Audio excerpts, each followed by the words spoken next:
Imagine walking into a room full of the world's most powerful billionaires and telling them their business model is obsolete. That's what happened at Davos. While the elite were talking about carbon credits and global cooperation, the message from the US was clear.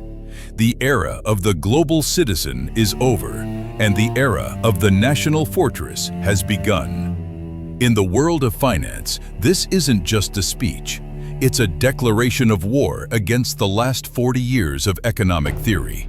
The Davos man is extinct, and the bilateral man is the new king of the board. The death of globalism as an asset class.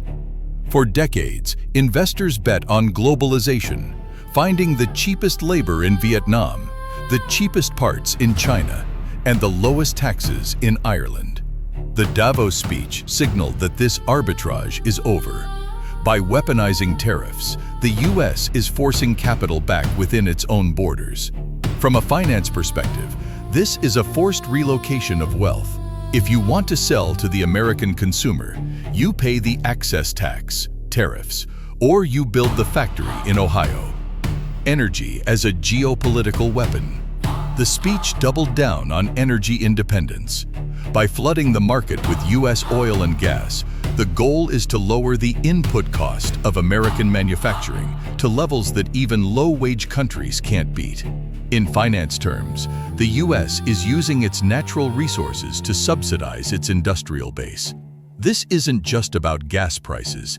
It's about making the US the low-cost producer of the West. The dollar, strength through pressure. Contrary to what many expected, the narrative wasn't about a weak dollar to boost exports. It was about a dominant dollar. By pressuring other nations to trade in US dollars or face secondary sanctions, the speech reinforced the dollar as the world's only safe haven. This creates a massive short squeeze on emerging markets that have debt denominated in dollars, effectively centralizing global liquidity back into New York. Populism as a market driver. The speech was a masterclass in economic populism. By framing trade as a zero-sum game, if you win, we lose, it creates a volatile market environment. For a trader, this means the end of steady growth and the beginning of event-driven volatility. Every tweet, every speech, and every tariff announcement becomes a market-moving event. From a populist standpoint, it's a victory lap. It speaks to the working poor we discussed earlier, promising them their jobs back. From a financier's standpoint, it's high risk/high reward. It risks triggering a global recession via trade contraction, but it also creates a massive gravity well for capital inside the US. We are no longer living in an economy of efficiency. We are living in an economy of power. This is the ultimate dark urban financial narrative.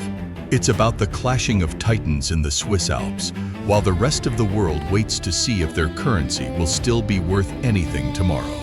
The Davos 2026 speech signaled the official death of the global village. For 40 years, the world prioritized efficiency, moving goods and capital to wherever it was cheapest. Today, the world prioritizes power. By weaponizing the American market and its energy reserves, the strategy is to force a great realignment. It is a high-stakes gamble. The US is betting that it is strong enough to survive a fractured global economy, even if it means higher prices for its own citizens in the short term.